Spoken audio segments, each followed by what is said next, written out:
everyone, welcome back. So my name is Gauri Gupta. 11th, I'm a 12th grader. Basically अभी मैंने अपनी 11th पूरी करी है.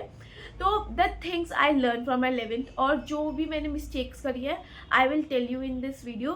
जो कि मेरे juniors है वो ना कर पाए और जो मेरे seniors है वो relate कर पाए कि हाँ ये चीज़ हुई है मैं उनके साथ भी. तो बेसिकली क्या होता है 11th में हम जब स्ट्रीम चूज़ करते हैं ना तो हमारे को ऐसा लगता है कि जो सब्जेक्ट जैसे पीसीएम बहुत बच्चे लेते हैं बट उनसे संभलती नहीं है. पीसीएम लिटरली हार्ड होती है क्योंकि पीसीएम जो होती है ना हमारी 10th तक की बहुत इजी होती है. फिजिक्स भी इजी होती है, मैथ्स भी इजी होती है, केमिस्ट्री भी इजी होती है और भी डिफरेंट सब्जेक्ट होते हैं वो इजी होते हैं. बट 11th में आके बिल्कुल सर्कल 360 डिग्री का एंगल टर्न कर लेती है और बहुत ज़्यादा हार्ड हो जाती है. मतलब मैं सही बताऊँ मेरे को 10th तक ये लगता था पीसीएम ही लूँगी और पीसीएम बहुत ईजी है और है भी पीसीएम ईजी कि हम अगर पढ़े तो हो जाएगी आराम से. बट मेरे बहन भाई ने मुझे बताया था कि पीसीएम हार्ड होती है बट आई थिंक कि पीसीएम में हम अगर पढ़ेंगे तो हो जाएगा और ये चीज़ है भी. पीसीएम अगर हम पढ़ते हैं तो हो जाती है, इतनी भी हार्ड नहीं होती. सो बेसिकली क्या होता है शुरू में हमारा मोटिवेशन यहाँ पे होता है एंड फिर धीरे धीरे बिल्कुल डप नेगेटिव पॉइंट पे चला जाता है, बहुत ज़्यादा नेगेटिव चला जाता है. तो 11th में जब मैं एंटर हुई थी तो आई एम वेरी कॉन्फिडेंट और बट अब इस टाइम पे जब मेरी 11th ख़त्म हो गई तो मैंने देखा जो मेरा कॉन्फिडेंस था ना शुरू में वो बिल्कुल कम हो चुका है. वो बिल्कुल वो उस लेवल पे नहीं है जिस लेवल पे पहले था. एंड 11th में हम एक चीज़ मिस्टेक और ज़्यादा करते हैं, हम बहुत सारी जगह पे जाके चीज़ें देखते हैं कि इस तरह पढ़े but we are not following the thing that we always follow. But हाँ हमारे स्टडी आवर्स बढ़ जाते हैं बट जैसे हम 10th तक पढ़ते थे ना वीडियोस लेक्चर देखते थे, उसका नोट्स बनाते थे, उनको पढ़ते थे और एक दो क्वेश्चन प्रैक्टिस कर लेते थे. बट ये चीज़ होती है, हाँ ये चीज़ हम 10th तक करते थे बट 11th में हमें क्वेश्चन प्रैक्टिस और अपने जो कॉन्सेप्ट है उनको ज़्यादा क्लियर करना होता है बट ना कि क्वेश्चनों को रटना होता है क्योंकि वही क्वेश्चन नहीं आते हैं, बहुत डिफरेंट तरीके के आते हैं. तो as I am a student जिसने 10th तक कोई भी ऑफलाइन कोचिंग नहीं ज्वाइन करी है तो मैंने पहली बार ही 11th में ऑफलाइन कोचिंग ज्वाइन करी थी. तो मेरे लिए शुरू में बहुत अच्छा एक्सपीरियंस था. बेशक लास्ट तक मेरा एक्सपीरियंस बहुत अच्छा रहा है क्योंकि मुझे ऑफलाइन कोचिंग में लिटरली बहुत मज़ा आया. मेरे को बहुत सारी चीज़ें सीखने को मिली है but the only thing is जो मैंने अपने वो ऑफलाइन कोचिंग में देखा है मेरे से बैलेंसिंग शुरू में नहीं हुई थी, लास्ट में होनी शुरू हो गई थी. क्योंकि क्या था मैं 2 बजे निकलती थी, 7 बजे आती थी. मेरा कोचिंग में मेरे को ट्रेवल 1 या 1.5 घंटा करना पड़ता था, मतलब 1 आवर तक करना पड़ता था और जाने में और आने जाने में मेरे को 2 घंटे का ट्रैवल करना पड़ता था. और जिसकी वजह से मेरा माइंड फ्रस्ट्रेट हो जाता था शुरू में क्योंकि मैं कभी घर से बाहर नहीं निकली हूँ. मैं घर में बैठ कर आराम से अपनी ऑनलाइन लेक्चर देखती थी तो इसलिए. तो बेसिकली उसमें मेरे को शुरू में बहुत दिक्कत आई बट धीरे धीरे करके बहुत ज़्यादा आदत पड़ने लगी. And offline coaching are better or not for me. Offline coaching are good as compare to online क्योंकि ऑनलाइन में क्या मेरे बैकलॉग्स बहुत बनते थे. मैं एक महीने का बैकलॉग लेके चल गया. मैं बहुत ज़्यादा बैकलॉग्स बनते थे. मेरा कभी कभार एक महीने का बैकलॉग्स हो जाता क्योंकि मैं पहले के बैकलॉग्स कंप्लीट करने में नए बैकलॉग्स क्रिएट हो जाते थे. But as compare to online जब मैं ऑफलाइन गई हूँ मेरा बैकलॉग्स बहुत कम बने हैं. और मेरे ट्यूशन में क्या था हमें रिकॉर्डेड लेक्चर्स मिलते थे, कभी कभार हम छुट्टी मार लेते थे तो हमें रिकॉर्डेड लेक्चर्स मिलते थे तो हम उसको पढ़ सकते थे. तो उससे मैं कवर कर लेती क्योंकि अगले दिन मुझे कोचिंग जाना होता था तो मेरे को कुछ समझ नहीं आता था इसलिए मैं उसको कवर कर लेती थी. तो यही चीज़ होती थी कि ऑफलाइन कोचिंग में जो मुझे बेनिफिट मिला है मेरा बैकलॉग्स बिल्कुल 0% बना है, मेरे नोट्स पूरे रहे हैं. एंड द मेन थिंग जो मैंने अपने आसपास देखी अपने फ्रेंड्स में एंड बहुत सारी चीज़ों में देखी है कि ना हम स्कूल के नोट्स अलग पढ़ते हैं, कोचिंग के नोट्स अलग पढ़ते हैं और अपने सेल्फ नोट्स अलग बनाते हैं. भाई एक नोट्स पे स्टिक ना हो ना क्योंकि देखो क्या होगा तुम 3 जगह जाओगे और 3 जगह अलग अलग लैंग्वेज और तुम उसे रटने में ही रह जाओगे. तुम एक ही चैप्टर कर पाओगे जितने में तुम्हें 3 चैप्टर करने चाहिए थे उतने में तुम एक ही चैप्टर कर पाओगे ना. तो एक जगह स्ट्रिक रहो अपना क्योंकि क्या होता है स्कूल में भी वही चीज़ पढ़ा रहे हो वही चीज़ पर कोचिंग में अगर शायद तुम अगर कंपटीशन लेवल के पढ़ रहे हो तो कंपटीशन लेवल के कोचिंग के नोट्स ही पढ़ो क्योंकि क्या होता है तुम्हें कॉन्सेप्ट तो क्लियर हो जाता है, तुम स्कूल में जाकर उसको बना के लिख सकते हो. तो वही चीज़ होती है अपनी एक चीज़ पे. ऐसी बुक्स होती है, बुक्स पे भी हमें एनसीईआरटी तो प्रेफर करनी ही चाहिए और एनसीईआरटी के अलावा अगर तुम्हें क्वेश्चन प्रैक्टिस के लिए और बुक्स चाहिए तो एक ही बुक से क्वेश्चन प्रैक्टिस करो. And for the PCM students maths में मैं आरडी रिकमेंड करूँगी क्योंकि मेरे सिबलिंग्स ने मुझे आरडी रिकमेंड करी है और मेरे जो कोचिंग के टीचर्स हैं उन्होंने मुझे आरडी रिकमेंड करी है. आरडी से ही पढ़ो, आरएस में मत पढ़ो. आरएस से कभी कभार मैंने पढ़ी है RS, but RS I think इतनी सफिशिएंट नहीं है। जो RS में आएगा वो RD में भी आएगा, और RD में कुछ कॉम्पिटिटिव लेवल के भी क्वेश्चन होंगे, तो हम RD चूज़ कर सकते हैं। तो इसलिए स्कूल जाओ, स्कूल से आके जल्दी जल्दी ऑफलाइन कोचिंग जाओ, और कोचिंग से आने के बाद खाना वाना खा के थोड़ा बहुत रेस्ट करके फ़ोन अपना पढ़ने बैठ जाओ, यही चीज़ होती थी। तो बेसिकली यही चीज़ हुई है मेरे पूरे 11th में, एक ही साइकिल चली है, और बहुत स्मूथली तो नहीं, बहुत ज़्यादा अप एंड डाउन आए हैं। और ये चीज़ होती है, हमारे कोचिंग वाले बहुत छुट्टियाँ भी देते हैं जिससे हम पढ़ सकें, हमें सेल्फ स्टडी के आज हमें निकालने होते हैं उसमें से ही। तो ऐसा नहीं होता कि अगर हम स्कूल और कोचिंग दोनों यूज़ कर रहे हैं तो हमारे को सेल्फ स्टडी के आज हमें निकालने होते हैं। हम जो हमारे एक्स्ट्रा करिकुलर एक्टिविटीज़ होती है, फ़ोन में लगना, हाँ फ़ोन में लगना, और स्कूल का जो काम होता है वो हमें ज़्यादा से ज़्यादा स्कूल में ही कंप्लीट करो। ये चीज़ हमारे 10th में बोली जाती थी कि स्कूल का काम ज़्यादा से ज़्यादा स्कूल में ही कंप्लीट करो, घर के लिए कोई काम मत छोड़ो। क्योंकि क्या होता है, घर पे आके तुम पढ़ोगे, तुम ये कोई ना तुम स्कूल जाओ, स्कूल से आके कोचिंग जाओ, और फिर उसके बाद आके तुम स्कूल का काम पूरा करो, वो चीज़ नहीं करनी ना। हमें अपना टाइम मैनेज करना है, हमें अपना टाइम मैनेज करना है। हम उसको जो हमारा जो 2 घंटे हम उसको कॉपी में लिखने का काम है, उसकी जगह हम वो 2 घंटे हम पढ़ सकते हैं, कुछ नए कॉन्सेप्ट सीख सकते हैं, तो वो चीज़ है। और स्कूल और कोचिंग को बैलेंस करना है, जो कि शुरू शुरू में मुझे बहुत दिक्कत आई है, बट लास्ट में आके बहुत धीरे धीरे हो गया। और द मेन थिंग, मैं स्कूल और कोचिंग में बहुत ज़्यादा दिक्कत आई है, शुरू शुरू में बहुत दिक्कत आई है, बट एट द एंड मेरे को बैलेंस बनाना आ गया था। क्योंकि मैं स्कूल लेवल का कोचिंग में जो पढ़ती थी उसे ही स्कूल लेवल का पढ़ लेती थी। तो जिससे क्या होता था कि मुझे स्कूल के एग्ज़ाम्स में भी ईजी रहता था। क्योंकि हम ना शुरू में मुझे भी बहुत लेट हुई है, मुझे आई थिंक जुलाई तक हुआ था कि मुझे बहुत दिक्कत हुई थी अपना बेस बनाने में। तो इसलिए कि स्कूल से आके थक गई, फिर उसके बाद मैं कोचिंग गई, कोचिंग से आके फिर मैं सो गई। तो ये चीज़ नहीं की जगह मैंने फिर धीरे धीरे अपनी थकान को छोड़ के नींद में ही पढ़ने बैठी, जिससे क्या हुआ, मेरे को थोड़ा बहुत हुआ कि चलो पढ़ ही लेते हैं।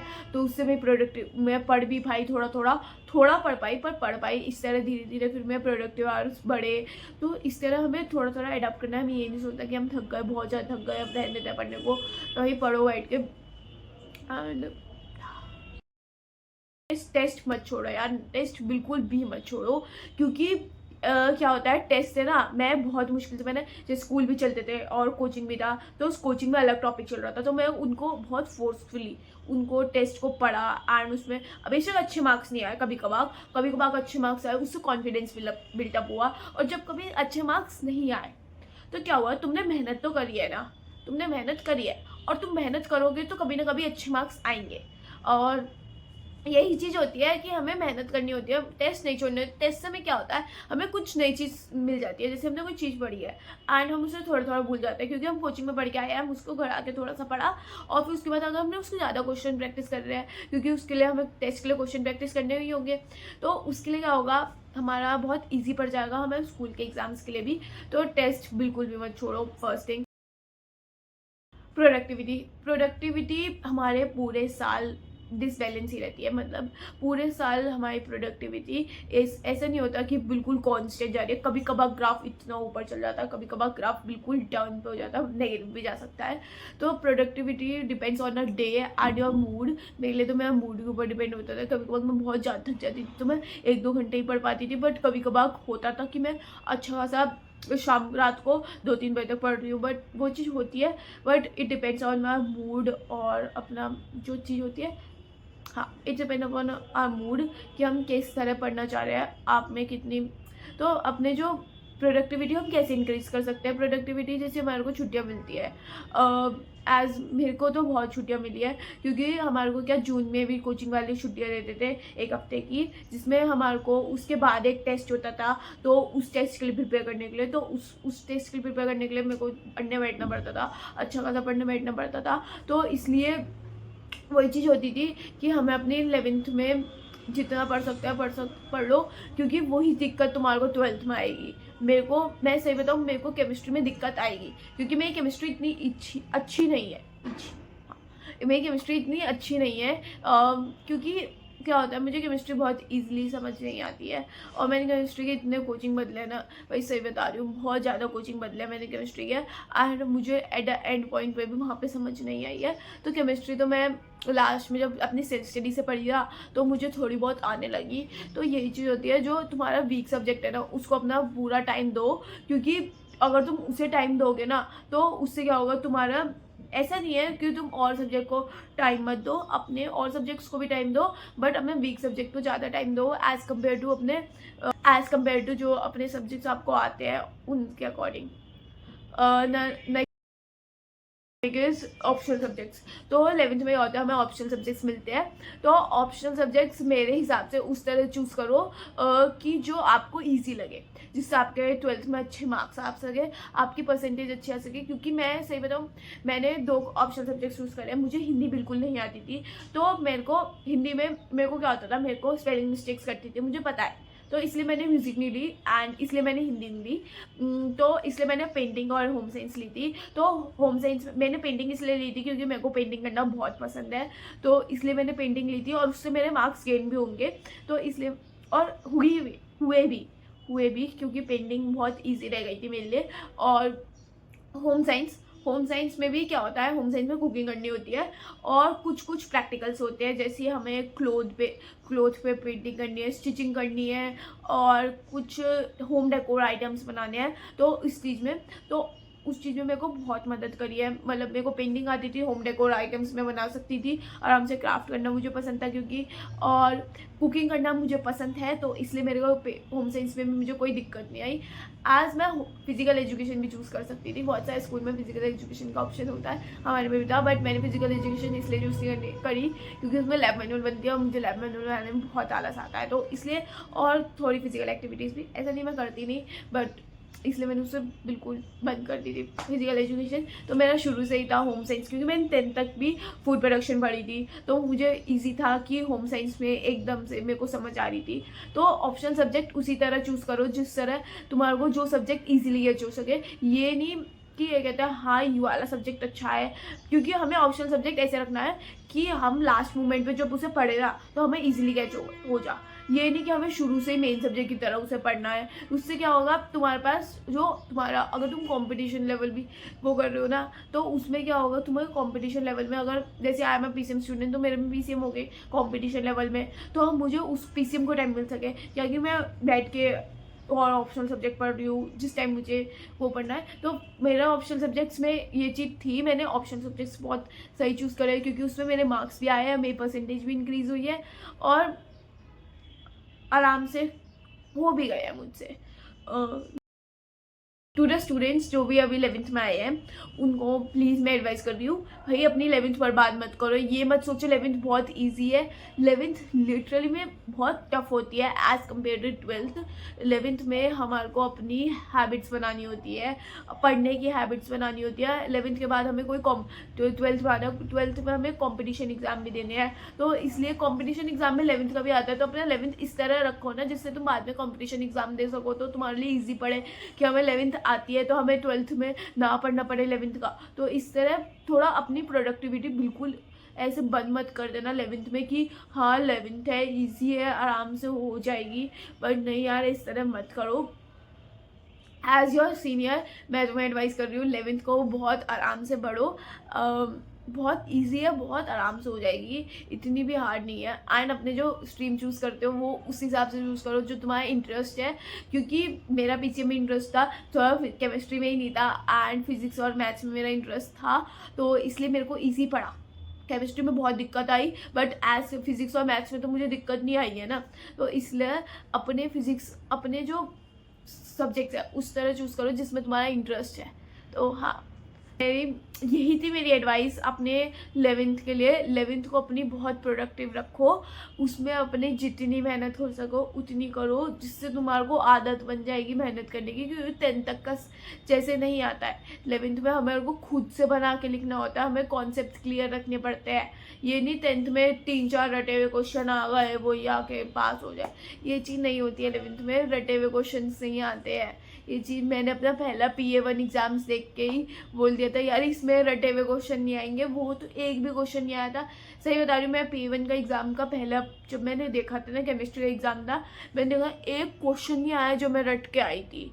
तो वही चीज़ होती है, रटे हुए क्वेश्चन नहीं आते हैं, अपने कॉन्सेप्ट्स क्लियर करो 11th में जितने हो सके, क्योंकि ट्वेल्थ भी फिर इजी नहीं पढ़ने की आपको। 12th को अगर फिर आपके लिए 12th हार्ड हो जाएगी, जिसकी 11th स्ट्रॉन्ग नहीं है उसकी 12th भी हार्ड हो जाएगी। तो इस तरह पढ़ते रहो यार। सो अब मैं जल्दी अपनी 12th शुरू कर रही हूँ। So yeah guys, that is for today's video. I think you will like this. Please consider to subscribe my channel. See you in the next video. Bye bye.